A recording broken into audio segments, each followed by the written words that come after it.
Masalah psikologi menjadi pusat yang tadi betul-betul menjadi concern dari IPW. Ini yang tentunya diduga juga menjadi penyebab kali para aparat kepolisian ini kemudian mengakhiri nyawanya.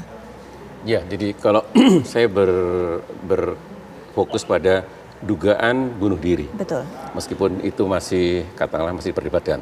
Tapi kalau kita berpegang pada bunuh diri dan kemudian dikaitkan dengan kesehatan jiwa para polisi, penyebab bunuh diri terbesar adalah depresi. Kalau berbicara penyebab lain, apakah itu bipolar, apakah itu skizofrenia, rasanya di komunitas polisi rasanya bukan itu. Tapi yang paling mungkin adalah depresi. Nah, depresi itu apa sih? Depresi itu bisa ringan, bisa sedang, bisa berat. Tapi kalau sudah arahnya bunuh diri adalah depresi yang berat. Dan depresi berat artinya bahwa seseorang itu mendapatkan pressure, mendapatkan stresor yang sangat besar daripada daya tahannya dia sendiri. Dan kebetulan saya itu 10 tahun terakhir itu terlibat di dalam rekrutmen polisi. Artinya bahwa memilih calon-calon polisi itu sudah benar. Memilih calon polisi itu orang-orang yang dipilih dengan ego strength yang kuat, daya tahan yang kuat, agar supaya mampu untuk menghadapi beban berat. Tapi bahwa mungkin dalam suatu perjalanan bisa saja bahwa ya ada naik turun. Artinya nanti saya akan bantu teman-teman dokter di polisi bahwa deteksi dini bahwa kalau memang seseorang itu nanti bebannya terlalu besar, tentu kita memberi bantuan konseling atau apa bagaimana, atau mungkin sementara dipindah tugaskan yang tidak terlalu berat. Artinya bahwa ini harus kita deteksi bahwa jangan sampai bahwa depresi yang berat itu muncul pada polisi-polisi yang lain.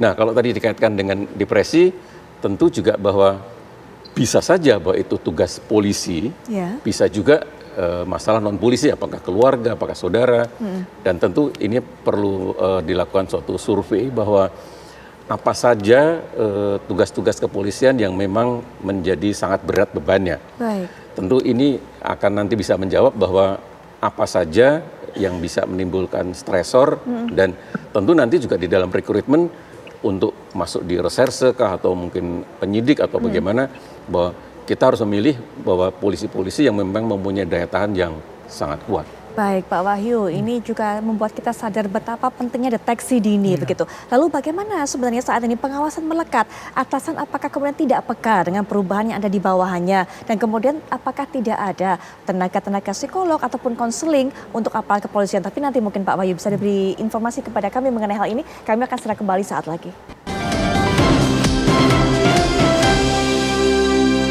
Masih banyak sekali sebenarnya yang ingin saya tanyakan, yang bisa kita bahas dari masalah ini kepada para narasumber, tapi sayangnya waktu juga yang membatasi kita, jadi mungkin saya hanya bisa berikan kesempatan sangat singkat untuk para narasumber. Mungkin dari Pak Wahyu dulu, bagaimana pentingnya deteksi dini, memaksimalkan tadi Pak, adakah kemudian konseling, kemudian juga pengawasan melekat dari atasan kepada bawahan?